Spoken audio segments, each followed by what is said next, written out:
Est-ce qu'il faut plus de communisme en France? Mais ça va pas. T'as l'État qui est peut-être le plus communiste au monde, et l'opposition que t'entends le plus, c'est des gens qui te disent en fait on est un pays libéral. Ça va pas du tout. Ça veut dire qu'il y a une éducation à refaire. Et puis au bout d'un moment, tu réalises ah ouais d'accord, ça marche comme ça en fait. Ils veulent vraiment 70%.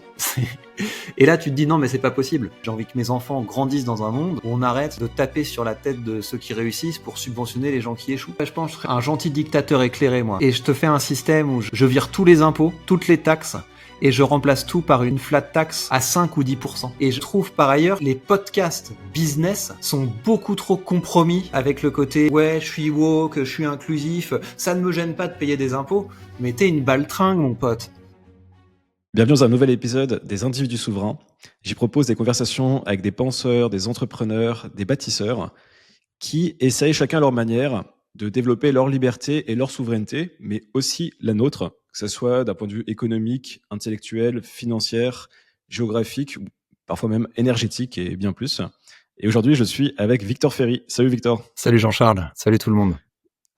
Merci, du coup, ça fait 4 ans qu'on n'a pas échangé, donc je suis très content d'avoir cette conversation avec toi. Je fais l'exercice, comme je te disais, de présentation, et tu me corrigeras ensuite. Donc, alors c'est pas évident de te présenter parce que tu as beaucoup évolué déjà les 10 dernières années, si on peut dire. Tu es quand même docteur en rhétorique, tu as fait un doctorat, c'est comme ça que moi je t'ai connu initialement à travers ta chaîne YouTube. Créateur de contenu, auteur et formateur. Tu as été professeur assistant à l'Université libre de Bruxelles, dans laquelle tu étais notamment, si j'ai bien compris, donc à aider les étudiants à structurer leurs écrits scientifiques. Donc j'imagine que c'est là qu'on voit le lien aussi avec la rhétorique.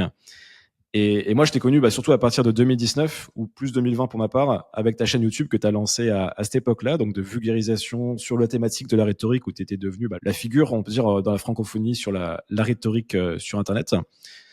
Tu as écrit 2 livres, 12 leçons de rhétorique pour prendre le pouvoir et gagner la guerre des idées. Donc le premier en 2020, le second en 2024. Et moi, ce qui m'avait d'ailleurs beaucoup marqué, c'était le slogan qu'il y avait, que tu proposais notamment dans le premier livre, de partager des outils concrets et c'est là que c'était intéressant, pour transformer les idées en discours capables de mettre un public en mouvement.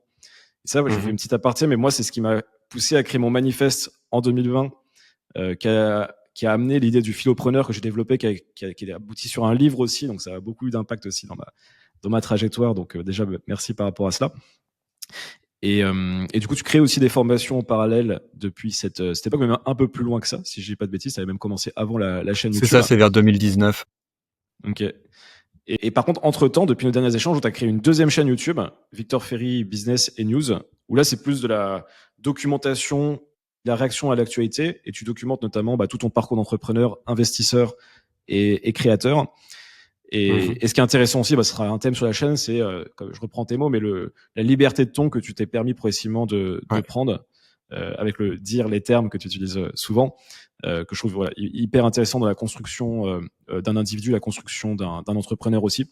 Et donc voilà, donc tu représentes parfaitement le thème du podcast, donc les individus souverains. Est-ce que déjà j'ai des choses que j'ai oubliées que tu souhaites compléter, ou on est bon au niveau de la présentation? Je dois juste faire une correction, c'est pas important pour ceux qui nous écoutent, mais c'est important pour les gens qui sont dans le monde académique. J'ai pas été assistant professeur, en fait ça c'est un titre. C'est un titre qu'on a une fois qu'on est titularisé. Moi j'ai fait un doctorat au fond de la recherche scientifique, j'ai donné des cours et j'ai eu un 20% de poste pour être assistant effectivement un petit moment. Mais si je donnais des cours, c'est parce que je m'entendais bien avec ma directrice de thèse et qu'elle me permettait de le faire. Mais professeur, c'est vraiment un titre à part. Et moi, je suis parti de l'université avant de devenir professeur, justement parce qu'il traînait la patte et ça avait l'air trop long et je voulais pas donner la permission pour continuer à travailler ma discipline. Très bien. Bon, c'est intéressant parce que c'est vrai que la précision montre aussi la différence de monde aussi. On doit être plus vigilant dans certains mondes que d'autres peut-être. J'ai pas envie de me prendre une Abercan, quoi. Ouais, tu dis que t'as 3 doctorats, etc. Non, moi j'ai vraiment un doctorat. Mais bref. Juste PhD, pas PhD. C'est ça. Ok. Ça représente quoi pour toi quand je utilise ce terme individu souverain? C'est une chose qui est devenue de plus en plus importante pour moi, mais récemment. C'est des Mmh. concepts que je découvre de plus en plus et j'ai glissé progressivement là-dedans suite à des problèmes avec des banques, suite au fait que j'ai eu des conversations avec mon comptable où j'ai réalisé que si je restais dans un enfer fiscal, ça prendrait beaucoup trop de temps pour pouvoir construire de la fortune. Et par ailleurs, plus je vois la tournure que ça prend au niveau de la liberté d'expression, et en particulier en France, parce que la France a un rôle moteur dans le fait d'essayer de contrôler les plateformes, d'essayer de contrôler les discours avec nos impôts, c'est-à-dire qu'on subventionne des gens pour nous fliquer et pour tenir des propos qui vont contre nous, contre les entrepreneurs, contre les gens libres. Ça me frappe de plus en plus, et plus je fais de la veille sur la liberté, plus j'ai l'impression qu'on régresse beaucoup là-dessus en Europe. Donc pour moi, souverain, c'est ça. Souverain, c'est ne pas demander la permission pour dire ce qu'on a envie de dire, ne pas demander la permission pour recevoir un paiement, pour effectuer un paiement, ne pas demander la permission pour aller ailleurs, voir si l'herbe est plus verte. Donc tout ça, pour moi, c'est important, et ça va de pair avec des choses comme la finance décentralisée, avec l'expatriation. Tout ça, pour moi, ça relève de ce qu'est un individu souverain. Complètement. Bah, c'est un thème on va traiter un peu plus tard dans la conversation. Je voulais justement, alors sans revenir sur le parcours, comme je te disais, mais les origines par rapport au sujet de la rhétorique. Parce qu'au final, la rhétorique, Mhm. Théro, Aristote, philosophie antique, grecque et gréco-romaine même plus largement. Qu'est-ce qui t'a intéressé? Et parce que je me demandais, toi même, au final, alors c'est peut-être un peu en faisant de la rétro-ingénierie d'un parcours, mais on pourrait se dire c'est aussi un sujet de liberté aussi, la rhétorique. Alors je m'intéressais de voir qu'est-ce qui t'avait intéressé initialement dans la rhétorique pour passer autant de temps au final à étudier cette discipline et que ce soit même ton premier métier et ta première percée aussi en tant qu'entrepreneur aussi autour de cette thématique. Mhm. Donc, j'ai fait un master interdisciplinaire, donc un master dans lequel il y avait du droit, de l'économie, de la science politique, et dedans, de façon un peu intrus, il y avait un cours de rhétorique. Ok. Et quand j'étais plus jeune, je me voyais vraiment faire de la politique. Je savais pas exactement ce que ça voulait dire, mais je me voyais, voilà, être un élu qui fait des discours face à des foules, enfin, ce genre de choses. Et les cours que j'avais dans ce master, c'était très abstrait, très déconnecté. Tu sais, sciences politiques, c'est beaucoup de la sociologie électorale. Le droit, c'est également très désincarné. L'économie, on a l'impression que c'est très loin. Et la rhétorique, ça avait l'air d'être un outil qui, pour le coup, était concret. C'est-à-dire que si tu agences bien ton discours, tu peux avoir un impact sur l'esprit des gens. Ça qui m'a passionné, c'est en fait là, il y a un outil qui permet de secouer, qui permet de mettre en mouvement, et sur lequel on peut commencer à progresser. Ensuite, ce qui m'a intéressé dedans, c'est cette idée du miracle grec. C'est drôle ça, parce que tu sais, quand on connaît un petit peu l'histoire, en général, plus on zoome, moins on voit de ruptures, moins on voit de révolutions, et plus on voit des continuités. Mais avec Mhm. le miracle grec, il y a quand même quelque chose d'assez original, dans le sens où la rhétorique, c'est quelque chose qui est vraiment apparu dans la Grèce antique. C'est-à-dire que c'est dans la Grèce antique que pour la première fois, il y a eu des traités sur l'art de bien parler. Et j'ai cherché d'autres traités, parce que le courant postmoderne va te dire mais non, mais je sais pas, il y avait de la rhétorique chez les aborigènes, ou il y avait de la rhétorique en Égypte, etc. Et j'ai bien cherché, il y en a pas. Tu peux trouver des mentions au discours dans des traités de scribes, par exemple en Égypte, où ils vont te dire quand tu t'adresses à un supérieur, tu dois parler de telle manière, quand tu t'adresses à un inférieur, tu dois parler de telle manière. Oui, les gens ont déjà eu des proto-réflexions sur le langage, mais une vraie théorie de ce qu'est un discours efficace, de ce qu'est un discours qui permet de changer l'opinion, c'est vraiment apparu en lien avec cette première expérience de démocratie directe qu'il y a eu dans la Grèce antique. Donc ça m'a passionné. L'idée qu'il y a une, euh, une nouveauté, et une nouveauté qui peut être particulièrement utile, surtout quand on fait des parallèles avec l'époque contemporaine. La démocratie a été mise en sourdine pendant très longtemps, à peu près depuis la chute de la Grèce antique. Mais aujourd'hui, avec les réseaux sociaux, on a quelque chose qui ressemble à une nouvelle agora. Et le fait d'être bon en rhétorique, d'avoir cette capacité, comme le font tous les créateurs de contenu, hein, de prendre la Mhm. parole, d'agiter les esprits, je trouve que c'est très intéressant. Et donc, je me suis beaucoup intéressé à voir ce que les outils de la rhétorique antique pouvaient nous apporter aujourd'hui, pour prendre la parole aujourd'hui, et notamment en rapport avec les réseaux sociaux.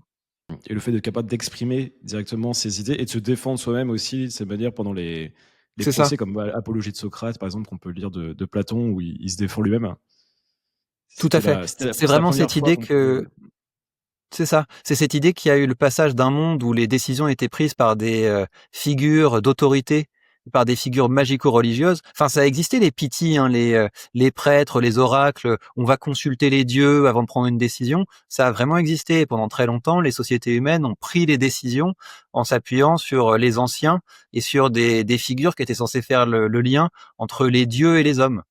Et ce monde a volé en éclats dans la Grèce antique et pour la première fois, ce qui était censé être juste, bon, utile, beau, c'est devenu le sujet d'un débat. Et effectivement, on s'affrontait en face à face.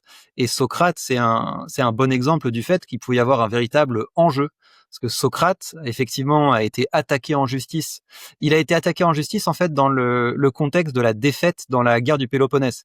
Et donc, ça veut dire que Athènes perd une guerre, on fait une chasse aux sorcières. Socrate, c'était quand même un gars qui remettait en question la tradition, la religion, et donc il paraissait un petit peu comme disons, un démoralisateur de la jeunesse.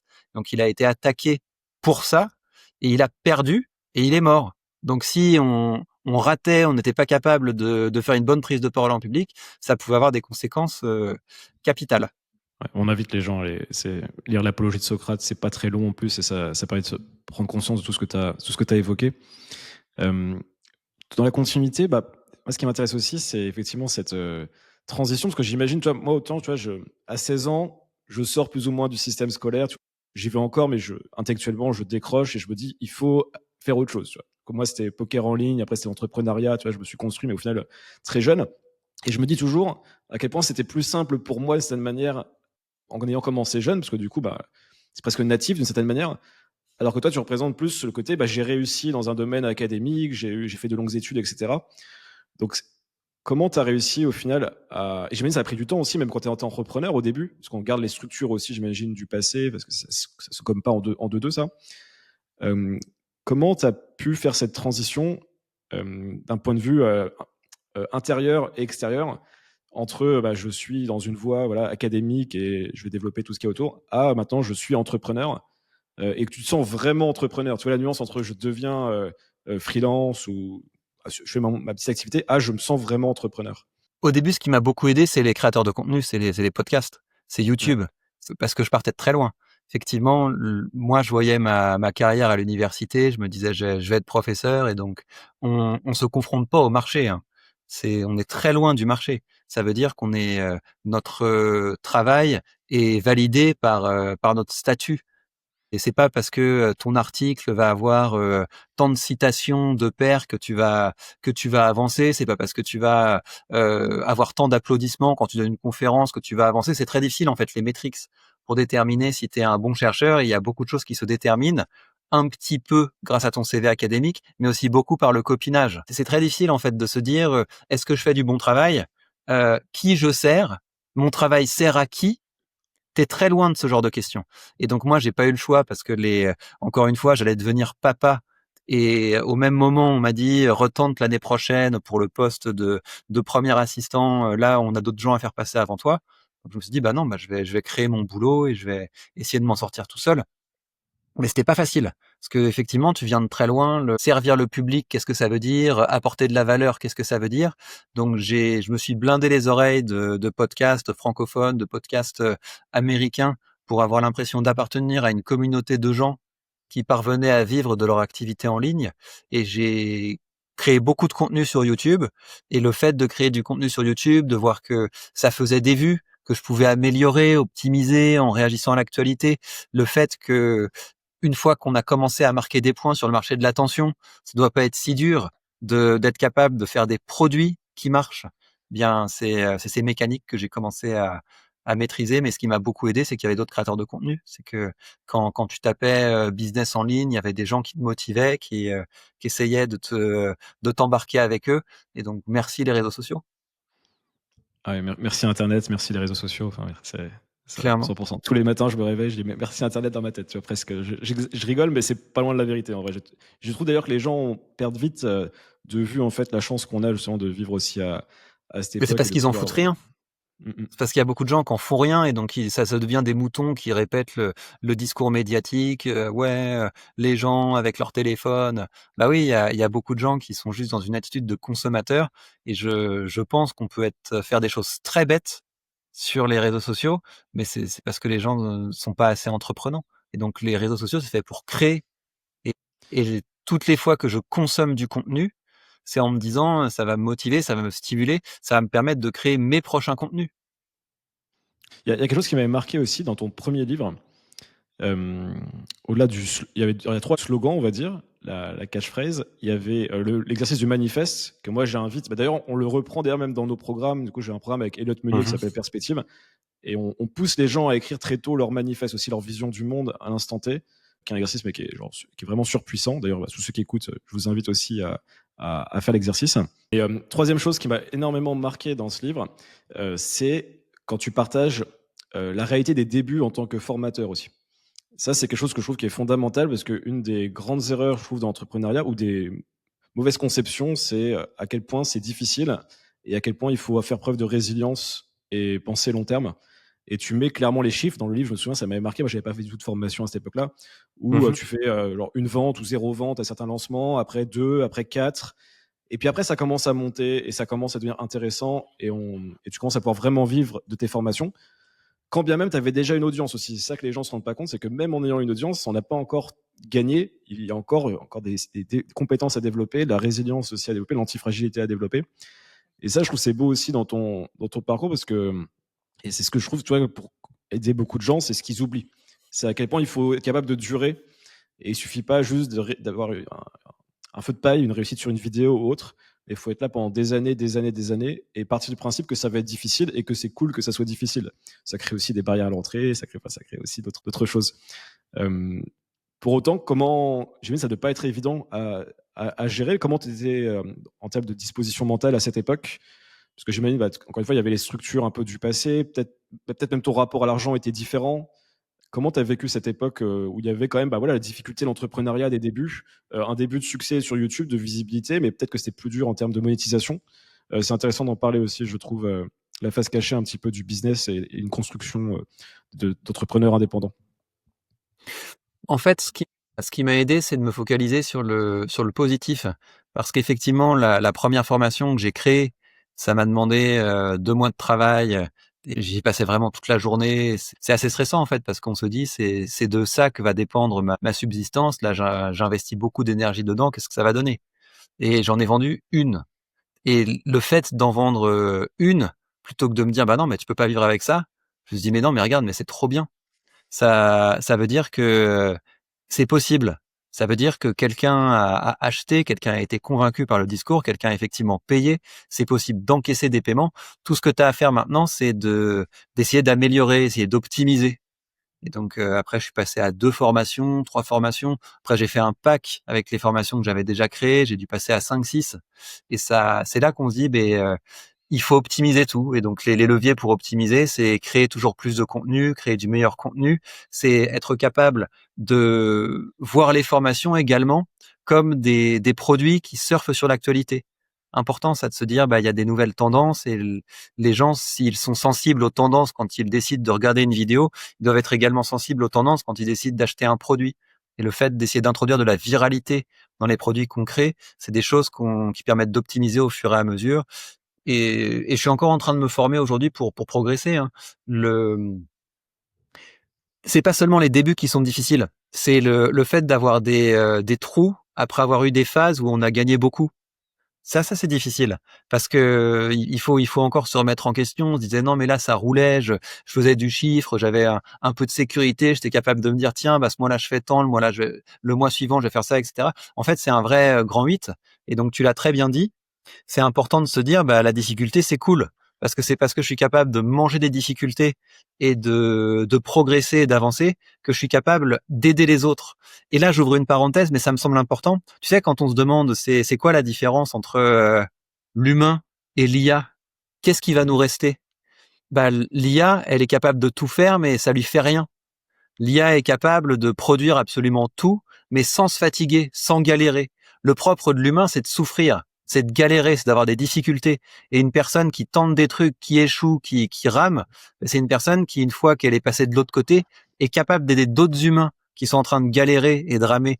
L'IA peut te faire de la fausse empathie, mais elle n'est pas capable de se connecter avec la douleur que c'est de tester, d'échouer, de remonter.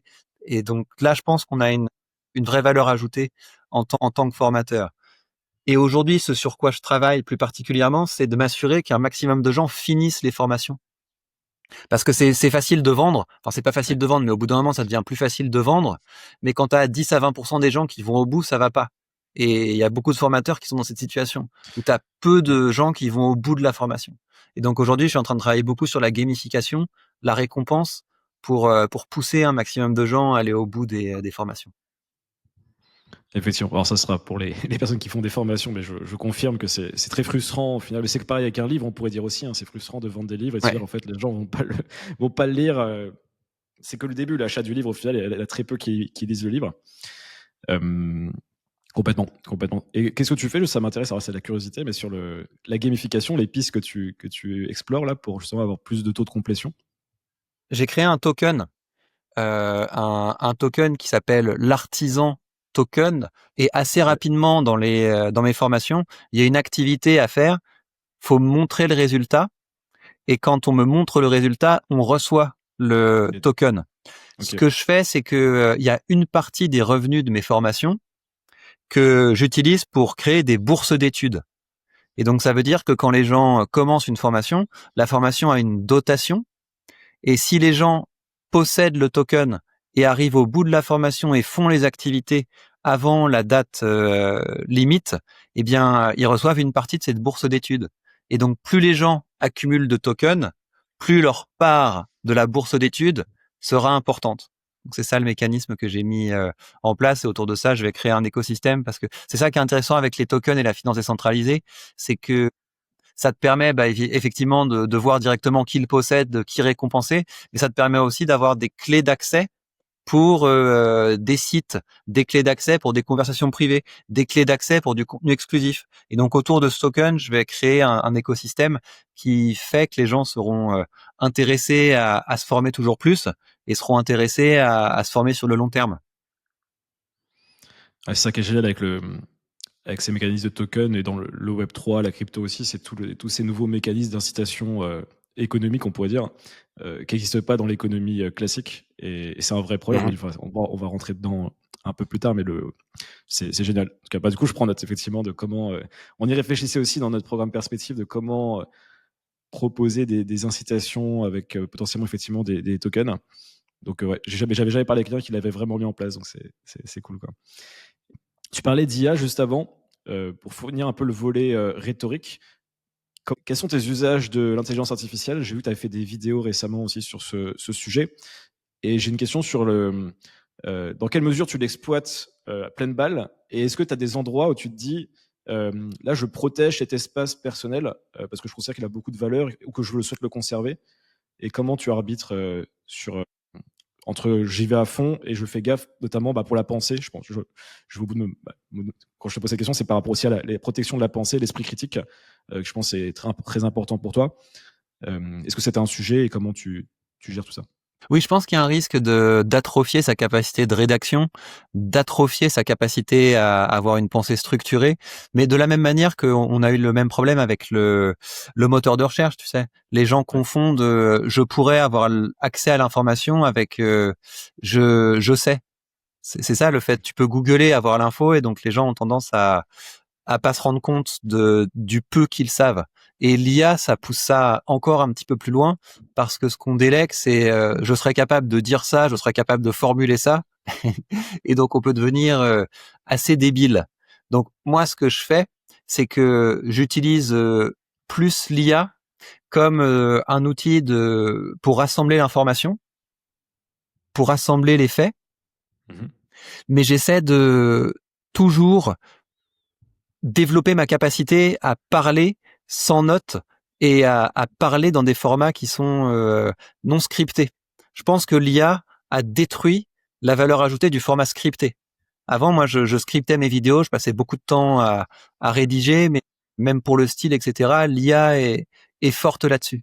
Donc aujourd'hui, je vais avoir tendance à faire plus de formats où j'essaie de faire des formats en une prise et j'essaie de créer un cercle vertueux où je me nourris, je lis, je vis des expériences et j'essaie à partir de ça d'avoir une capacité à réagir de façon impromptue mais structurée. Et c'est là, je pense, qu'on va pouvoir se démarquer. Il va y avoir une valeur ajoutée des gens qui sont capables de dire des choses qui sont pertinentes en live et on va beaucoup plus rapidement voir qui a rien sous le pied. Et je le vois aujourd'hui, hein, il y a beaucoup de députés qui rédigent absolument tout avec l'IA, tous leurs tweets avec l'IA, tous leurs discours avec l'IA. Et si tu leur rentres dedans, il n'y a plus rien derrière. Et c'est pour ça d'ailleurs qu'il y a beaucoup de députés qui esquivent les débats parce que en fait, c'est pas eux qui pensent, c'est ChatGPT. Oui, et avant c'était leur ghostwriter au final, c'était déjà le cas dans le passé quoi. Mais on voit la même chose dans la création de contenu, c'est pour ça que j'aime beaucoup les formats longs, les formats podcast, parce que là tu peux pas te cacher effectivement, est-ce que tu es capable de tenir une conversation pendant 1 heure, 2 heures, 3 heures sur plein de sujets, et là t'as pas ChatGPT derrière ou peu importe, ou un souffleur qui va dire tu dois dire ça. Donc effectivement, je suis assez d'accord. Alors, il y a un truc qui est aussi très cool avec ChatGPT dans les usages, c'est que tu sais maintenant tu as une option pour pouvoir enregistrer. Donc par exemple, quand tu donnes une séance de coaching, ChatGPT peut enregistrer la transcription. Et par exemple, ça peut être super d'envoyer la transcription à ChatGPT en disant qu'est-ce que tu penses de ma compétence de coach? Qu'est-ce que je peux améliorer? Donc j'utilise beaucoup pour ça. Ou alors je vais prendre la transcription d'une de mes vidéos et lui dire tiens mais qu'est-ce que je fais pas encore bien, où est-ce que je pourrais m'améliorer. Et je trouve que pour ça, pour avoir un retour, c'est pas objectif, mais en tout cas un retour tierce, c'est très intéressant.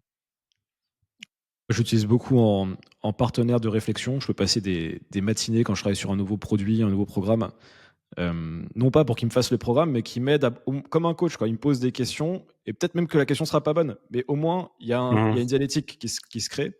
Moi, je trouve hyper puissante. Au final, ça m'a l'air logique, mais j'ai peu de gens autour de moi qui l'utilisent comme ça, j'ai l'impression. Ils veulent plus faire de la production. Et il y a un truc, ça m'a fait marrer l'autre jour. J'écoutais Oussama Hamar avec Basile Vierne sur la chaîne d'Oussama Hamar, que d'ailleurs je trouve bien mieux que Sans Permission, du coup, quand il discute avec Basile. Parce que le niveau intellectuel est plus élevé, enfin, ça percute plus vite. Et il expliquait, Oussama, que lui, il écrivait tout avec IA, mais avec énormément de plans détaillés.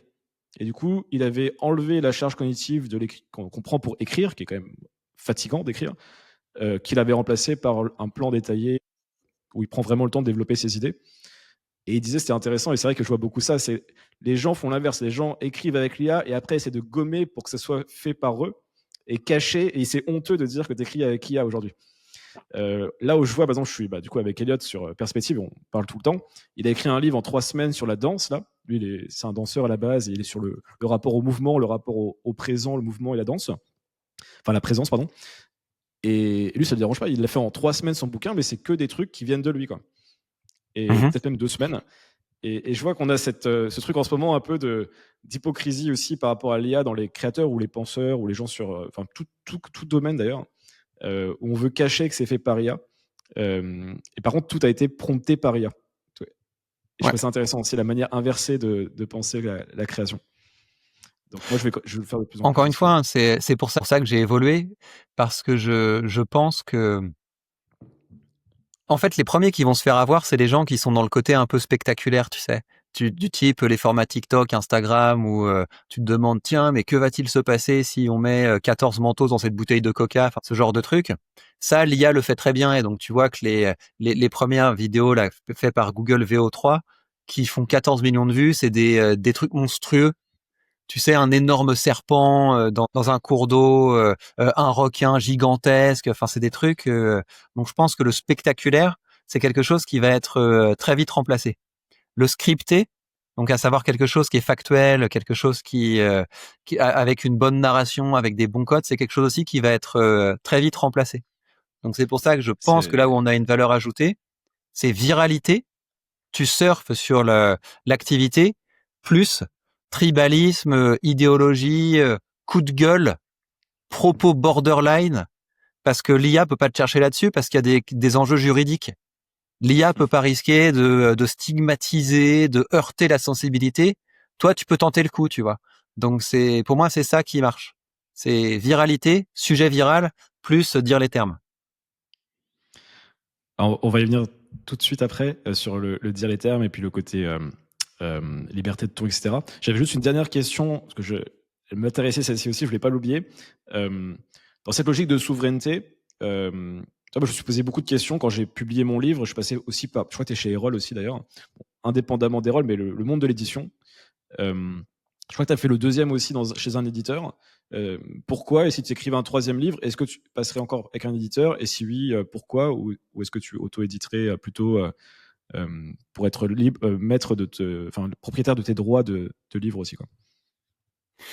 En fait, Erol, c'est une bonne maison d'édition, dans le sens où tu as un suivi, tu as des gens qui relisent et ça, c'est cool. En fait, l'intérêt d'une maison d'édition, c'est ça, c'est d'avoir un retour, d'avoir une personne qui va souvent au salon du livre, qui connaît le marché du livre, et donc il y a une vraie valeur ajoutée chez les bons éditeurs. Après, ça se perd aussi un peu parce que les éditeurs ont plus tendance à essayer d'utiliser les créateurs de contenu parce qu'ils ont déjà une audience, plutôt que de se dire je vais trouver quelqu'un qui a des idées super bonnes et je vais faire mon travail de propulser cet auteur, parce que je pense que ça apporte quelque chose d'original dans le marché. Donc si je devais refaire un livre, je pense que je passerais encore par un éditeur.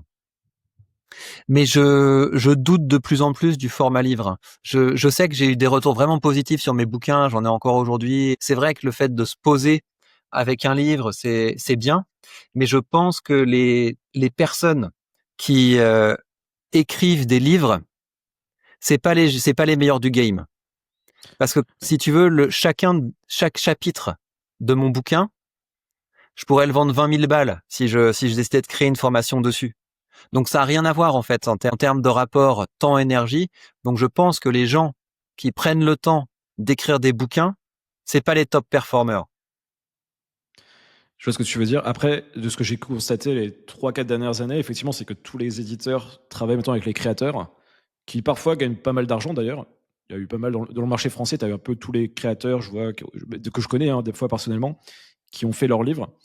Après, eux le font pour d'autres raisons, évidemment. Il y a encore ce statut du livre en France, accès à des conférences, tout un circuit, tout un ensemble on va dire, de raisons plutôt égotiques qui sont intéressantes. Égotiques au sens, c'est pas péjoratif, au sens neutre. Euh, euh, qui font de l'argent parfois. Et le problème, moi, c'est ce que je dis aux gens, c'est éviter d'acheter ces livres-là parce qu'en fait, ils ont pas des bonnes incitations. C'est pas forcément les meilleurs livres parce qu'il faut qu'ils les écrivent vite, parce qu'ils savent qu'ils vont pas gagner d'argent, donc il faut le faire en 3 mois. Ils vont pas passer 1 an, 2 ans, 3 ans sur un bouquin. C'est pas du tout rentable. Et du coup, invoquer l'effet Lindy, aller chercher plutôt des livres anciens, intemporels, et consommer YouTube, consommer Internet pour la news fraîche ou comment dire, l'éducation temporelle, si on peut dire. C'est une meilleure posture à avoir que d'essayer de trouver des vérités intemporelles dans des livres modernes. C'est plus compliqué. Même si ouais, t'as mais des contre-exemples de temps en temps, quoi. c'est à la limite, il faut prendre les livres de bons universitaires, quoi. Des gens qui sont de toute façon payés et qui jouent pas leur vie là-dessus. Et donc il y a quelques bons bouquins d'universitaires américains. Français, c'est quand même beaucoup plus compliqué.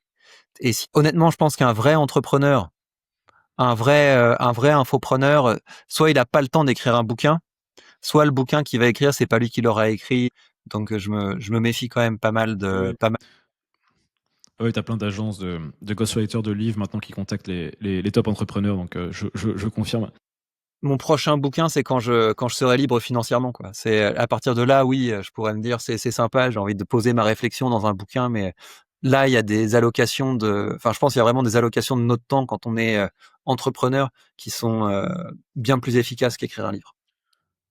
Ouais, alors justement, dernier point sur ça, mais c'est exactement ce que je dis. On m'a demandé quand est-ce que tu réécris un second livre.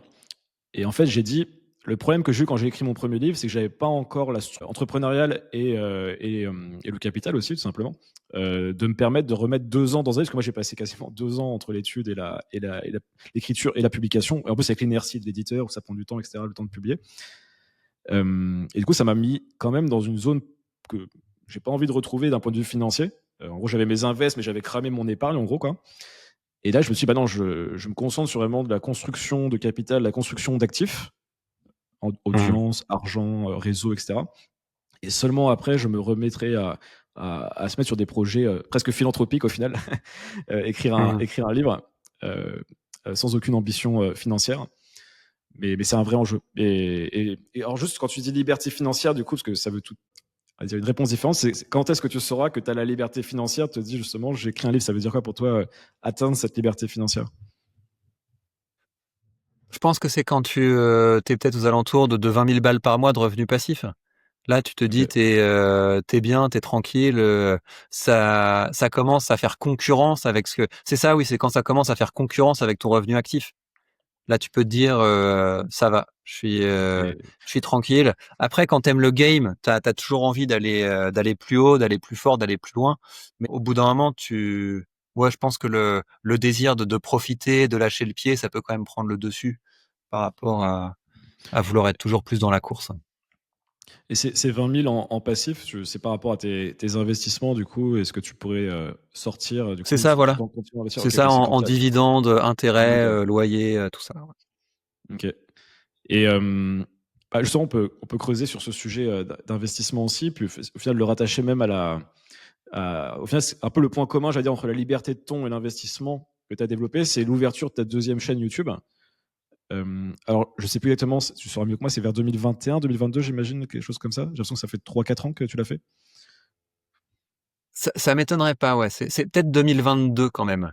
2022, ok. 2022 Ouais, parce que je me suis beaucoup retenu avant de le faire, avant de faire une chaîne plus orientée business, investissement.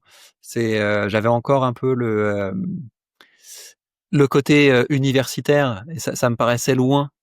Et Mm. en fait, j'aimais tellement l'investissement que je me suis dit mais arrête, fais-le. Ok. Et ça a été quoi le shift au final? Tu lances cette chaîne, tu commences à te documenter, tu commences à augmenter aussi, enfin à vraiment changer le ton aussi par rapport à la chaîne, effectivement, qui était plus académique au final sur la rhétorique. Parce que c'est un vrai sujet, encore plus dans la société dans laquelle on vit, où tout le monde fait attention, voilà, les marquages à la culotte, tu vois, comme si on était dans une surface de réparation, tout le monde fait attention au foot, tu vois, pas faire de fautes. Comment t'as, enfin, qu'est-ce qui t'a fait dire à un moment, ok, on y va? Et je sais que tu as un moment évoqué aussi le côté, le premium de ça, au final, tu l'as évoqué un peu plus tôt, le côté, au final, l'idéologie, c'est ce qui permet de se distinguer aussi de l'IA, mais tu l'as fait même avant l'IA de certaine manière, vu que 2022, il n'y avait pas encore Ouais. ChatGPT. Donc moi, ça m'intéresse de voir, parce que pour moi, c'est vraiment un peu le moment de bascule et de courage aussi qu'il faut avoir pour sortir du bois sur des sujets où voilà, on sait qu'en France, on peut se faire éclater ou mal voir pour ces choses-là, quoi. Mais c'est parce que je pensais que j'avais fait le taf au niveau rhétorique. C'est-à-dire que j'ai fait mon travail de professeur, j'ai balancé peut-être 200 vidéos ou 300 vidéos où j'explique aux gens comment ça fonctionne. Et Ouais. puis j'ai écrit 2 livres sur le sujet où je suis vraiment dans une posture de professeur où l'objectif c'est d'accompagner les gens. Et puis au bout d'un moment, bah je vais utiliser les outils pour moi. Et quand tu regardes les vidéos que je faisais, c'est forcément sur des personnages clivants, ça qui marche. C'est quand tu fais une vidéo sur Sandrine Rousseau, sur Éric Zemmour, c'est pas quand tu fais une vidéo sur Xavier Bertrand, quoi. Et donc c'est là que je me suis dit, t'as assez fait le travail pour les autres, et maintenant tu vas faire le même travail, mais pour faire avancer les idées que tu juges importantes. Et moi, les idées que je trouve importantes, c'est le libéralisme, liberté économique, liberté de dire ce qu'on a envie de dire, lutte contre le collectivisme, contre la médiocrité communiste. Et c'est des choses qui sont importantes pour moi. Et j'ai envie que mes enfants grandissent dans un monde où on arrête de taper sur la tête de ceux qui réussissent pour subventionner les gens qui échouent. C'est pas possible. C'est pas sain. Et donc j'ai décidé de mettre toutes mes forces dans cette bataille idéologique, parce que la France c'est quand même la fille aînée du communisme et il y a un vrai combat à mener. Et j'ai l'impression que dans mon sillage, il commence à y avoir de plus en plus de gens qui se délient. On sort de ce débat politique en France qui est juste un débat sur les valeurs. C'est vrai, t'es un facho, blablabla. Et enfin, c'est ridicule en fait quand la LFI par exemple se présente comme un parti d'opposition alors que c'est juste la continuation de ce système de répartition, de taxes, d'impôts. Ils veulent juste mettre ça un cran plus loin, mais la LFI, c'est l'assurance vie du système. C'est la certitude que si tu as une opposition et que cette opposition vient au pouvoir, ben on continue avec l'État mammouth, on continue avec les subventions à tout va. Et moi, ce que je voulais, c'était aménager un terrain pour une droite économique. où on parle de la dette, on parle de la croissance, on parle du niveau d'imposition, on parle de l'impression monétaire, de l'inflation, que les gens comprennent que le vrai combat, il est là et que les vrais opposants, ils sont là. Et ça, c'était des thématiques ou des sujets que tu avais déjà pris conscience bien avant, ou ça s'est fait progressivement quand tu as commencé ta chaîne rhétorique? C'était pas que des sujets qui étaient dans ta tête, tu étais encore dans ce prisme plus universitaire. Et tu parlais tout à l'heure de... J'étais moins confronté à plusieurs dangers, en fait. J'étais moins confronté à l'esclavage fiscal. Donc au début, quand t'as peu de revenus, tu Tu pas passes un d'impôts, petit ouais. peu sous les radars. Et puis au bout d'un moment, tu réalises, ah ouais, d'accord, ça marche comme ça. En fait, ils veulent vraiment 70%. Et là, tu te dis non, mais c'est pas possible. Ça veut dire qu'il y a quelque chose qui déconne complètement dans ce pays. Donc c'est le matraquage fiscal qui m'a permis de prendre conscience des problèmes qu'il y avait en France. Et par ailleurs, c'est à quel point la gauche s'est radicalisée. Oui, ça c'est... Et en fait, c'est vraiment réaliser ça en te disant, mais quand vous regardez l'état de la France, mais les gars, vous avez les impôts à fond. Vu qu'ils peuvent plus augmenter les impôts, ils augmentent la dette et le déficit. Et on est en train de débattre de est-ce qu'il faut plus de communisme en France? Mais ça va pas. Donc t'as l'État qui est peut-être le plus communiste au monde, et l'opposition que t'entends le plus, c'est des gens qui te disent en fait on est un pays libéral. Ça va pas du tout. Et ça veut dire qu'il y a une éducation à refaire. Donc je me suis engagé là-dedans, éducation financière, éducation économique et dénonciation du socialisme. Ok, je comprends effectivement ton point. Et c'est vrai, alors c'est toujours marrant parce que je rencontrais encore, j'étais à Essaouira au Maroc il y a quelques semaines, et je rencontre un entrepreneur qui me dit qu'il y a un gros programme, qui est méga globalisé, on va dire, dans sa structure personnelle, entrepreneuriale, fiscale, tout ce que tu veux. Et il me dit, c'est le classique. C'est un mec qui est dans l'écologie, qui est toujours, et qui dit, ouais, j'étais vraiment, vraiment de gauche, 100%, pendant des années. Et en fait, par la force des choses, petit à petit, et je sais même pas si c'est plutôt le clivage gauche-droite, c'est plus, en fait, à un moment, tu es un humain, tu es entrepreneur, et tu te rends compte qu'il y a un bug dans le système, presque peu importe, entre guillemets, que ce soit de gauche ou de droite. En tout cas, moi, c'est pas comme ça que je le conçois, c'est plus, un moment, c'est plus rationnel, c'est comprendre le système dans lequel tu es, comment les individus se font presser par un système. Et même d'un point de vue plus collectif, je me rends compte, tu vois, je m'intéresse beaucoup, et lui aussi, du coup, de ça, je fais la référence avec lui.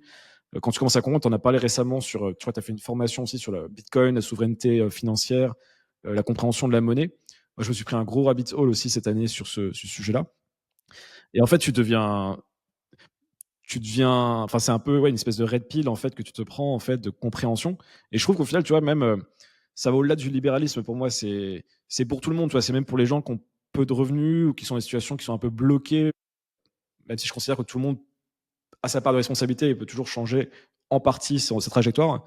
Il y a même des choses, en fait, quand tu éduques le marché à grande échelle, potentiellement, où tu crées des entreprises aussi sur ces sujets-là, où tu pourrais même aider celui qui critiquerait le méchant libéral capitaliste, peut-être qu'on pourrait Ben oui. représenter en tant qu'entrepreneur, quoi. C'est ça que les gens comprennent En pas, en fait, fait, c'est que c'est pas qu'un truc d'expatriation, de fiscalité, pour sa gueule, quoi. Ça va plus loin que ça. là où les gens se font vraiment avoir, c'est que donc effectivement la France est un pays qui a toujours eu des impôts très élevés, une dépense sociale très élevée, et aujourd'hui on arrive vraiment au max. Et les gens se disent oui, mais l'État c'est quand même bien parce qu'il me balance des petits chèques, il me balance une APL. Mais d'où vient cet argent? Cet argent vient du fait que l'État français emprunte, et l'argent que l'État français emprunte, c'est en grande partie de l'argent qui est créé à partir de rien par la Banque centrale européenne. Et donc ça veut dire que le mec d'un côté il se dit l'État m'aime parce que j'ai un petit chèque, mais d'un autre côté il peut pas suivre l'augmentation des produits, l'augmentation de l'inflation. Parce que si tu imprimes de la monnaie, ça veut dire que l'argent que tu as dans ta poche, ça vaut de moins en moins. Donc en fait les petites APL, les petites aides sociales, c'est payé en monnaie de singe. Et c'est encore plus sournois que ça, c'est qu'après on va te foutre un Nutri-Score A sur des produits complètement pourris qui sont finalement des plantes travaillées, retransformées, toxiques. On va te dire, regarde, il y a un Nutri-Score A, c'est aussi bon que de la viande. Tout ça pour que les gens se révoltent pas. Que les gens ne réalisent pas qu'en fait, ils peuvent plus acheter les vrais aliments. C'est devenu trop cher pour eux. Ils peuvent plus acheter du poisson, ils peuvent plus acheter de la viande. Même les œufs, il y a eu des trucs où les œufs, le prix a commencé à exploser. Mais à côté de ça, on leur dit, tiens, mais regarde, mange un steak de soja, ça coûte 3 euros et il y a un Nutri-Score A. Donc, les gens ne comprennent pas à quel point un système collectiviste, ça les détruit parce qu'il y a une opposition qui leur explique qu'ils vivent dans un enfer libéral. Donc, c'est zinzin. Et c'est pour ça que vu qu'il y a personne qui prend cette position de la droite économique, parce que tous les politiciens ont intérêt à être branchés sur le robinet d'argent public, il faut qu'il y ait des gens qui disent les termes sur ces sujets-là. Oui, complètement. Mais c'est fou parce que tu vois, même des amis entrepreneurs avancés, tu vois, qui font même 20, 30, 50 000 euros par mois ou plus pour certains, ont pas ces notions. Tu vois, c'est que même parfois, en ayant du succès entrepreneurial, ils comprennent pas l'inflation, ils comprennent pas ce qu'est la monnaie. Et moi-même, j'étais là-dedans aussi, hein, donc je m'inclus dedans. C'est assez récent que j'ai pris vraiment conscience, au-delà, par exemple, typiquement avec Bitcoin, tu vois, au-delà de l'aspect spéculatif, valeur qu'il prend, de fondamentalement, pourquoi c'est très important pour la société que ce genre d'initiative existe et réussisse. Et du coup, je vois en fait qu'on est, comme certains disent, des illettrés d'un point de vue éducation financière. Et que du coup, c'est un sujet majeur. Bon, ça dépasse la France. Hein. Je pense que c'est quasiment dans le monde entier, en fait, où il y a une incitation à pas éduquer les gens sur ces sujets-là. Après, nous, on est français, donc on a quand même ce rapport à la France, on est concerné. Mais ok, donc je comprends le point. Et ce que je trouve intéressant, c'est que t'es pas que dans une... Et ça représente toujours ta philosophie, j'ai l'impression, en tant que créateur aussi. T'es pas que dans de la vidéo de prise de conscience intellectuelle, que moi, peut-être parfois, je peux un peu trop avoir d'ailleurs. Ce que j'aime bien, et ça m'inspire aussi pour mes propres contenus, c'est tu fais du building public, si on peut dire, aussi de tes propres investissements, on pourrait dire skin in the game, comme dirait Taleb. C'est ça que j'aime bien aussi dans ta démarche, c'est que tu amènes les gens, en fait, si je comprends bien, avec toi, et dire, regardez, vous pouvez investir, il y a de Giro, il y a de ces plateformes-là, voici comment je fais, voici comment je crée, comment je... c'est intéressant parce que tu aurais très bien pu faire des vidéos plus je vais vous expliquer comment l'inflation fonctionne et le système avec des schémas, tu vois. Toi, tu as préféré prendre faisons des trucs concrets, quoi. C'est Ouais, un choix volontaire. Ouais. parce que en fait, sinon tu risques d'être entouré par des gens qui progressent pas.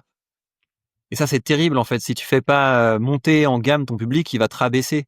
Donc c'est très important de secouer ton public très régulièrement en leur disant bah ça c'est pas facultatif, c'est très bien de parler de l'actualité, c'est très bien d'avoir une grille de lecture du monde, mais il faut pas penser que ton salut va venir de gens qui parlent à la télé. Ton salut va venir du fait que dès maintenant tu commences à faire de meilleurs choix, à retirer un peu du temps que tu gaspilles pour l'investir dans des choses qui fonctionnent mieux. Donc j'essaie vraiment de sensibiliser à l'importance des arbitrages. Et les gens pensent qu'ils sont surmenés, mais non, commence par dormir 1 heure de plus, fais une demi-heure de sport en plus et troque une partie de ton temps que tu consacres à ne rien faire contre du temps de production. Et ça peut aller vite. Ouais, complètement. Et tu as commencé à investir il y a combien de temps et quel a été un peu ton parcours en termes d'investisseur aussi? Je vois que tu es beaucoup sur les plateformes comme DeGiro. Pour expliquer un petit peu, moi ça m'intéresse même personnellement. Au final, ça sert aussi ça le podcast, curiosité. Comment tu t'es structuré? Comment tu as progressé aussi en tant qu'investisseur? J'ai commencé pendant le Covid. Donc Ok. parce que je me disais, enfin concrètement, mon business a arrêté de tourner parce que j'avais au début un business où je donnais des formations sur site et par ailleurs, Mm. les gens ne payaient pour un coaching que parce que c'était en physique. Le monde a complètement changé depuis, mais donc ça veut dire que pendant le Covid, je pouvais plus faire de chiffre d'affaires parce qu'on m'interdisait de travailler. Donc j'ai travaillé sur 2 piliers. Un pilier qui était, je vais digitaliser mon activité, et puis un autre pilier qui était le monde est tellement incertain que tu dois participer à d'autres aventures entrepreneuriales que la tienne. Et c'est ça la réaction, enfin la révélation que j'ai eu avec la bourse. C'est en fait tu peux devenir co-entrepreneur avec les plus grands entrepreneurs du monde. Donc ça a été ça mon point d'entrée dans la bourse. Pourquoi DeGiro? Parce que DeGiro il a ce gros intérêt d'avoir une gamme d'ETF qui est très large et avec des frais qui sont vraiment réduits. Donc pour ça, j'aime beaucoup. Et par ailleurs, parce il te donne la capacité d'hypothéquer tes ETF pour emprunter de l'argent. Et ça, c'est vraiment un des meilleurs leviers de liberté financière. L'appart que j'ai acheté à Chypre, je l'ai acheté en grande partie parce que j'ai pu hypothéquer mes ETF et mettre C'est bien ça au ça. bout de la transaction. Et donc ça veut dire que cet emprunt que je fais, il est remboursé par les dividendes qui arrivent. Donc c'est pas un emprunt qui pèse sur mon pouvoir d'achat. Et ça veut dire que je peux rembourser tranquillement l'autre emprunt. Enfin, en l'occurrence, je le rembourse avec d'autres investissements, mais ça pèserait moins sur mon pouvoir d'achat. Et quand tu comprends ça, que si tu es capable d'emprunter à un taux qui est inférieur que celui de l'inflation et en mettant en collatéral des actifs qui déboîtent l'inflation, en fait, tu peux, si tu veux, ne jamais rembourser. Parce que quand tu as Ouais. des actifs qui font du 8% par an et que tu as un emprunt à 4%, bah voilà, c'est plus mon problème, ça grandit. Et puis, donc ça, c'est très important. Il faut avoir des actifs hypothécables. Bah, c'est d'ailleurs le mensonge de la dette aussi, d'une certaine manière, qui coûte moins cher à rembourser avec l'inflation. Du coup, il y a une incentive à mettre de l'inflation au niveau plus méta, du coup, enfin macroéconomie, les gouvernements, Mais non, mais etc. c'est pire que ça. C'est pire que ça. C'est que en fait, le mec qui emprunte à la banque, tu vois, la banque a pas l'argent. Ouais. Elle le donne pas de l'argent de ses caisses. Elle crée de l'argent quand un mec emprunte. Et donc, ça veut dire que tu as deux mondes. T'as le monde du mec qui se dit l'inflation va tout me bouffer. Donc, j'emprunte 300 000 balles pour le mettre dans un actif qui va prendre de la valeur.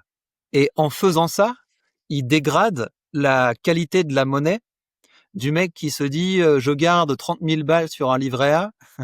Enfin, c'est fou, quoi. Donc, tu as vraiment, dans un système comme le nôtre, si tu es pas en train d'emprunter à fond pour acquérir des actifs, si tu te débarrasses pas le plus vite possible de la monnaie papier toilette qui est l'euro ou le dollar, tu te fais complètement avoir par le système.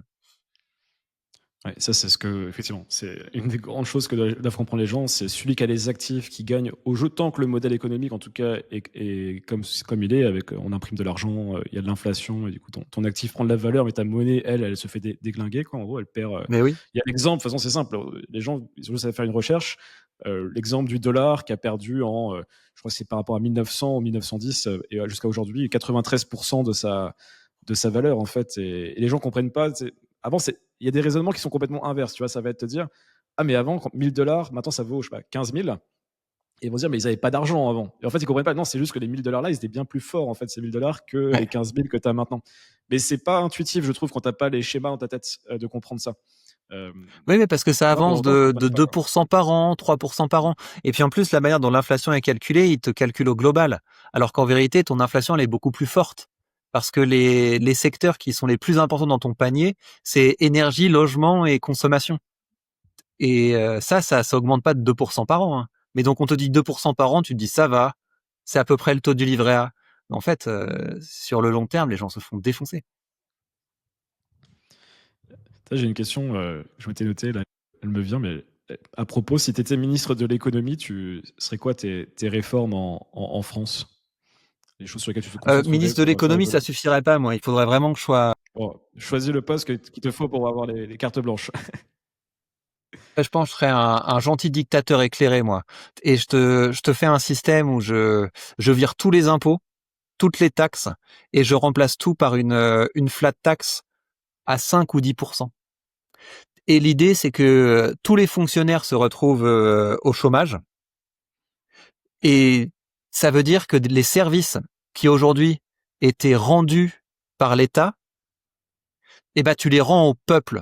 Maintenant, c'est le peuple entreprenant qui peut entreprendre dans le domaine de l'éducation, qui peut entreprendre dans le domaine de la santé, qui peut entreprendre dans le domaine de la sécurité. Et quand il réussit dans ces domaines-là, lui, c'est zéro qui paye. Il n'a pas d'impôt. Si tu fais une entreprise dans un domaine qui rendait quelque chose qui relève du service public, et ben voilà, maintenant tu payes zéro impôt. Et donc ça veut dire qu'on peut recréer une société qui sort complètement de cette logique de voilà, on va matraquer le secteur privé pour pouvoir subventionner un secteur public qui marche de moins en moins bien. Parce que c'est complètement fou le niveau où on en est arrivé. Tu vois que les députés s'augmentent, les sénateurs s'augmentent, les associations augmentent leurs dotations. Enfin, c'est n'importe quoi là où va l'argent. L'argent va partout sauf dans la poche des Français. Donc ça va pas. Et ce que je ferais, c'est que je changerais complètement le système politique. C'est-à-dire que, enfin, pour moi, c'est scandaleux de devoir payer en impôts les discours que je trouve nuisibles à la France et à l'économie. Donc je remplacerai tout ça par un vote proportionnel à tes actifs. C'est-à-dire que les impôts que tu payes, à savoir une flat tax à 5 ou 10%, ça te donne un pouvoir de vote. Donc plus tu entreprends, plus tu crées des choses, plus ton pouvoir de vote devient important. Et si tu considères que ton pouvoir de vote est pas suffisant, bah, tu peux décider de contribuer plus à l'État pour pouvoir augmenter ton pouvoir de vote. Et donc on se retrouve dans une situation où ceux qui prennent les décisions et ceux qui ont le plus de poids, bah, ça devient les meilleurs. Et au final, c'est toujours la confusion. On peut dire, ça va augmenter les inégalités potentiellement, mais en même temps, on s'en fout parce que les gens qui sont plus en bas de l'échelle, au niveau financier par exemple, ou capitalistique, auront une meilleure qualité de vie, plus de richesse, quand bien même les inégalités augmenteraient sur Mais ce c'est genre de ça le modèle. délire. C'est ça le délire, c'est que la pauvreté n'arrête pas d'augmenter en France. Et ça tient pas 2 secondes. Le côté c'est à cause du libéralisme. Bah non les gars, c'est pas à cause du libéralisme. La dépense sociale en France a cessé d'augmenter. Le nombre de fonctionnaires n'a cessé d'augmenter. Le taux de prélèvement n'a cessé d'augmenter. Donc non, la pauvreté augmente parce que c'est le propre d'un système collectiviste.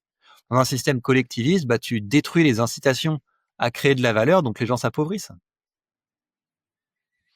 J'écrivais récemment, j'ai pas encore du tout publié là-dessus, mais effectivement, j'ai l'impression que un des enjeux du 21e siècle, ou en tout cas des prochaines décennies, parce que c'est toujours dur de projeter, et surtout avec les technologies qui émergent, c'est vraiment cette tension, on voit, entre centralisation et décentralisation, au-delà du décentralisation au sens blockchain, où, comme tu dis, au final, il y a la fin d'un monde, en fait, et des gens qui veulent s'agripper et tout recentraliser, collectiviser, garder leur. Ce que je comprends d'ailleurs d'un point de vue final, enfin, quand on a des avantages d'une certaine manière, on a envie de les conserver. Enfin, je trouve ça presque humain, enfin humain même complètement. Pour autant, la marge du monde va vers une décentralisation quand même à tous les niveaux. On voit, bah voilà, on représente ça. On n'habite pas en France aujourd'hui. On fait un podcast en français sur YouTube, qui est américain, avec des boîtes pas forcément françaises, tout en ayant des clients français. Enfin, en fait, tout ça est décentralisé déjà dans le concret. Et du coup, bah, voilà, c'est vrai que moi, je suis assez optimiste, on va dire, sur le fait que ça va tendre vers ça c'est sûr. Mais avec toutes les guerres, alors peut-être même au sens guerre pure, qu'il pourrait y avoir pour que les gens gardent leurs privilèges. Et je pense que c'est ce qu'on va vivre dans les prochaines décennies. Et même avec l'IA, au final, qui est un outil qui permet d'aller dans les deux sens. Au final, ça qui est fou avec l'IA, c'est que elle permet de faire un made in China modèle, tu vois. Récupérer toute l'info. C'est Tugan Barra qui parlait de ça. Qu'au final, peut-être que l'IA, c'était l'outil pour faire le communisme ultime d'une certaine manière, parce Ouais. que tu avais la capacité d'efficience, de récolte de la data et de la centraliser, ce qu'on ne pouvait pas du tout faire au XXe siècle. C'était une Ouais. utopie complète de faire ça. Mais techniquement, c'est faisable maintenant. Tu vois, on peut se dire, donc il y a un monde Ouais. où le communisme peut gagner, et en même Ouais. temps, tu as aussi le monde où tu peux être hyper libéral, hyper décentralisé. Moi, j'étudie pas mal aussi les network states. Je ne sais pas si tu as été familier avec ce concept de Balaji, par exemple, tu vois, de faire des cités qui partent du cloud, d'Internet, qui se développent par communauté, un petit peu comme tu fais au final avec des tokens. Et après, les gens créent des sociétés bottom-up au final et plus top-down. Et j'ai l'impression que ça va être ça les enjeux vraiment. Enfin, un des gros enjeux que je vois se dessiner là dans les prochains 10, 20, 30 prochaines années. Mais Je sais c'est pas si pour ça ça que te. j'ai ben oui, mais c'est pour ça que j'ai radicalisé mon discours, hein. Et c'est pour ça que je pense qu'il y a plus d'entrepreneurs qui doivent réaliser que le communisme peut effectivement gagner. Parce que tu sais, ce qui se passait à l'époque du KGB en Russie, c'est qu'ils avaient un dossier sur tout le monde. Ouais. Et potentiellement, il y a tellement de règles que tu peux toujours être hors la loi. Il y a toujours quelque chose qui peut te faire tomber. Et là, les gros délires de l'Union européenne avec les mesures qui sont en train d'essayer de passer avec la pression de la France, c'est de se débrouiller pour utiliser l'IA pour pouvoir faire un petit dossier sur chacun des citoyens pour protéger contre la haine, protéger contre, enfin toujours les mêmes âneries, protéger l'enfance et je sais pas quoi. Et donc en vérité, ils veulent faire un dossier sur chaque citoyen, les traiter avec l'IA et trouver une manière au bout d'un moment de pouvoir faire tomber les citoyens qui sont problématiques. Donc il y a vraiment on n'en est pas là, hein, mais il y a vraiment, Oui, oui. en tout cas la France, qui est le moteur du communisme, qui essaie de pousser au maximum vers ça. Et il va falloir résister absolument. C'est bien que la Hongrie soit non alignée, c'est bien qu'il y a certains pays qui commencent à sortir un petit peu du giron français. Mais le problème, c'est que la France a la bombe atomique. Et donc, c'est très pratique pour la France de dire oui, vous regardez pas ce qu'on fait sur le plan des libertés individuelles et sur le plan de l'économie. Et si un jour ça part en sucette avec la Russie, nous on vous protège. C'est comme ça que la France tient l'Europe. La France tient l'Europe en disant bah voilà, vous regardez pas le fait que je suis en train de parachever mon modèle communiste, mais j'ai la bombe nucléaire, donc je peux vous aider. Toujours par la violence au final que les. Bah, tu vois, j'ai le bouquin à côté de moi, là, en plus, c'est marrant, c'est plus le hasard, qui représente un peu tout ce que tu dis là, l'individu souverain, enfin, the sovereign Celui-là, individual. je l'ai pas lu, faut que je le lise. Qui... C'est un scandale que je l'ai pas lu. Ouais, je pense que tu aimeras beaucoup. Alors, dans ton cas, il n'y aura aucun souci, mais c'est un livre qui n'est pas évident d'accès. Il va être traduit en français d'ailleurs en passant pour les gens qui nous écoutent. Et toi, si ça t'intéresse, je vais l'étudier en anglais, mais il sort en français dans quelques semaines chez Consensus Network. Je vais faire un épisode avec eux pour parler de ça. Qui est une maison d'édition internationale, enfin européenne, mais qui est très axée libérale. Et c'est le livre un peu fondateur ou en tout cas une base sur laquelle a beaucoup pensé les auteurs du XXe siècle. Et c'est un livre qui a été écrit dans les années 90 et qui décrit justement à quel point on est dans cette transition que je décrivais entre centralisation et décentralisation, et avec potentiellement le retour d'individus très puissants. Au final, on l'a déjà. Musk, Trump, c'est des individus plus puissants que des États. Qui deviennent même présidents à travers cette puissance qu'ils ont développée, qu'on aime ou qu'on n'aime pas. Et ouais, c'est vraiment celui qui comprend ça. Je pense qu'il comprend beaucoup de choses qui sont en train de se passer et vers où on va. Mais par contre, c'est barrières à l'entrée assez importantes parce que c'est assez compliqué à lire, quoi. Mais voilà, en tout cas, ça sort en français bientôt. C'est un sujet passionnant. Et je trouve ça toujours dommage encore une fois, que les gens le mettent vite dans des labels très connotés. Toi, tu vas extrême droite, fasciste, tous ces trucs-là. Mais il faut que les mais oui, mais il faut que les entrepreneurs français se libèrent de ça, quoi. L'entrepreneuriat, c'est pas LinkedIn. C'est pas le Microsoft parisien gauchisant. Oui, je crée une startup qui s'appelle My Green Planet, etc. Au bout d'un moment, ça va 2 secondes. Et je trouve par ailleurs que les podcasts business sont beaucoup trop compromis avec le côté ouais, je suis woke, je suis inclusif, ça ne me gêne pas de payer des impôts, mais t'es une baltringue, mon pote. J'ai vu ta vidéo justement sur Mathieu Stéphanie avec Thibaut InShape. On l'avait regardé avec mon frère Mais ça m'enlève le vacances. plaisir parce qu'elle est tellement bien, son émission Génération Do It Yourself, c'est génial, ça fait partie des podcasts entrepreneuriaux qui sont vraiment bien. Mais qu'est-ce que t'as besoin, mec, de te rabaisser au wokisme? En fait, peut-être que tu vois pas, parce que moi, ce que je trouve, moi j'aime bien Mathieu, je le connais en plus, tu vois, quand j'étais à Paris, je l'ai fréquenté, puis il m'avait invité il y a très très longtemps sur son podcast, à l'époque de ma startup. Et en fait, on se rend pas compte quand on est à Paris, il y a ce truc on est dans le jeu parisien, il y a le jeu de statut, il y a en fait tout ce qui est la poétique, mais à l'échelle entrepreneuriale, ça existe aussi. Et après, il y a le business model qu'il a choisi aussi. Aujourd'hui, il dépend des sponsors sur son podcast. Et du coup, sponsor, liberté de ton qui est compromis de manière énorme, hein, vraiment. Enfin, c'est pas qu'un peu, c'est vraiment, tu peux plus dire ce que tu penses. Je ne dis pas qu'il pense pas ça, mais il y a tout un mix qui fait que c'est pas évident.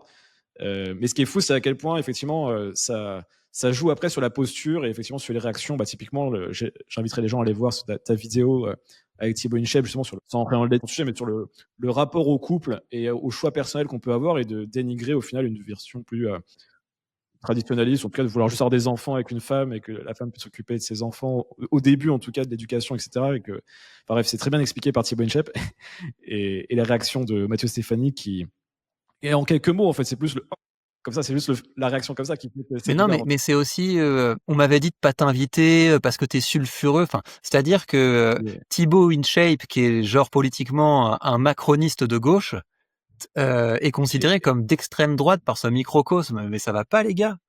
C'est ouais, complètement. Mais c'est pas son cas, c'est assez symptomatique de ce que tu as décrit avant, quoi.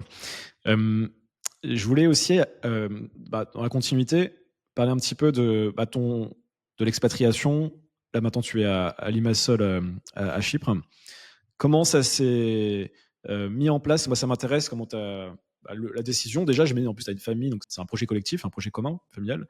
Et les étapes par lesquelles tu es passé pour choisir l'endroit et aussi te structurer Et peut-être que tu as encore d'autres choses à structurer encore au moment où on parle, parce que c'est aussi un sujet, parce que comme on disait, dans un monde décentralisé, mine de rien, c'est pas toujours évident de trouver les ressources ou les experts qui sont capables de t'aider de faire un setup international, parce que tout est en silo, enfin en tout cas de ma perception, peut-être que j'ai pas fait assez de bonnes recherches parfois, mais voilà, tu vas parler avec ton expert comptable français, avec un fiscaliste, je sais pas, de Chypre, et c'est pas toujours évident de se repérer là-dedans, sachant que c'est pareil, c'est un peu l'omerta, mais tu as quasiment tous les entrepreneurs.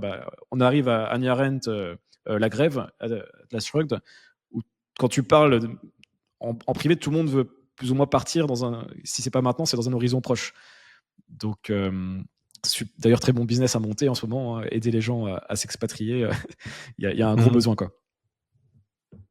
Comment toi t'as structuré ça? J'y suis allé plusieurs fois pour voir déjà si on trouvait le coin sympa. Ensuite, l'étape suivante, ça a été de trouver les avocats qui m'ont permis d'être accompagné à la fois dans l'achat d'un appart et également dans la création d'une boîte. Et en fait, t'as que ça en fait à Chypre. T'as énormément de cabinets qui peuvent t'accompagner là-dedans. Une communauté russophone importante à Limassol. J'ai des contacts dedans. Et ça m'a permis de connecter avec d'autres entrepreneurs et des gens qui étaient déjà passés par là. Et donc j'ai trouvé des gens qui pour le moment m'ont pas encore arnaqué. Et donc on commence par ouvrir l'entreprise. Ensuite, il faut avoir un compte en banque. Et ça, c'est des trucs que tu fais quand t'es pas encore sur le terrain. Et donc c'est difficile d'ouvrir un compte en banque depuis l'étranger. Donc c'est pour ça que tu dois passer par des services de gens qui se mettent à tes côtés comme directeur de la boîte dans une phase de transition et puis comme également responsable du compte en banque dans la phase de transition, etc. Puis après tu arrives au stade où tu peux acheter un appart. Et quand tu as acheté un appart, tu as une adresse et que tu commences à y vivre, après tout est beaucoup plus simple. Parce que tu commences à avoir des justificatifs de domicile, plus personne t'enquiquine pour rien. Et donc voilà, c'est un truc qui coûte cher, mais après tu fais des économies énormes parce que donc tu vois, j'ai pas d'impôt sur les dividendes que je me verse avec la boîte. Tu vois l'idée? Donc Donc, ça veut t'as dire pas que d'intérêt à te verser de salaire, du coup? Tu fais que dividendes, principalement, en tout cas? tu te fais un petit salaire, tu fais un Ouais. petit salaire non imposable et après dividende. Et donc ça veut dire que tu récupères très rapidement l'argent que tu as utilisé pour t'installer. Et puis après, tu as un shot de motivation qui vient du fait que tu récupères les fruits de ton travail. J'aime bien, alors un peu provocateur. J'ai vu ton post LinkedIn et c'est très bien, je trouve, quand tu dis j'ai du temps maintenant, donc je peux aller à la plage ou à la piscine, Mais faire grave. mon sport, etc. Et encore plus quand tu postes sur LinkedIn, moi ça me fait marrer parce que j'ai beaucoup fréquenté cet écosystème les dernières années. Moi j'en suis sorti progressivement parce que je trouve ça, pour plein de raisons, c'est très limitant au final à plein de niveaux. Donc maintenant je l'utilise comme un outil, mais j'essaie d'être plus large en termes d'écosystème. Euh, En fait, ce que les gens, enfin, je comprends pas comment les gens, en fait, si on a un peu d'honnêteté, se rendent compte, même tout le monde, n'a pas que les entrepreneurs, mais beaucoup les entrepreneurs, en fait, à quel point on sent qu'il y a l'eau qui monte, et en fait, c'est hyper désagréable dans cette espèce de, on peut dire, du roue du hamster au final, de cette manière, où en fait, on a l'impression, tous les ans, tu taffes, tu fais même des gros chiffres d'affaires, hein. Des fois, c'est 200, 300, 400 000 en solo. Puis à la fin, en fait, tu as sorti 20K, tu vois, en perso. C'est horrible Ouais. quand tu y penses. Et Tu peux pas un construire enfer du capital. En fait. administratif, c'est cauchemar. C'est cauchemar. Et puis enfin, tu sais, des fois pour me marrer, j'écoute les épisodes avec des fiscalistes français là qui t'expliquent des montages, blablabla. Et puis à la fin, tu réalises que tu t'es taxé autant et t'as une espèce de système hyper bancal. Enfin, c'est n'importe quoi. Il faut partir en courant. Ça a aucun sens. Et effectivement, oui, quand tu arrêtes de donner ton argent à l'État, tu peux faire ton travail en 4 heures. Et puis le reste du temps, tu t'améliores ta santé, t'améliores ton mental, t'améliores ta vie de famille. Enfin, c'est cool, quoi. Et on en revient au final au sujet de la monnaie, d'une certaine manière, et du capital, c'est que les gens ne se rendent pas compte l'impact de ces non-décisions ou de ces non-décisions sur leur qualité de vie, sur leur famille, sur leur santé, sur le fait qu'au final, on ne veut pas parler d'argent, mais en fait, les gens ne font que penser à l'argent parce que il en faut pour pouvoir bouffer quand même. Et il y a aussi un autre sujet. Et aussi, il y avait un truc, j'avais une réflexion récemment, et t'en parlais, en fait, c'est marrant parce que j'ai vu une vidéo où tu parlais de la préférence temporelle, qui est un sujet Ouais. aussi. Alors, intellectuellement, ça peut aller loin, mais la réflexion que j'avais, c'était Je faisais un lien entre nihilisme et préférence temporelle. C'est que quand on te permet pas d'avoir une préférence temporelle, bah, tu vis pour le court terme, forcément, vu que tu es Mhm. incentivé à dépenser, à consommer.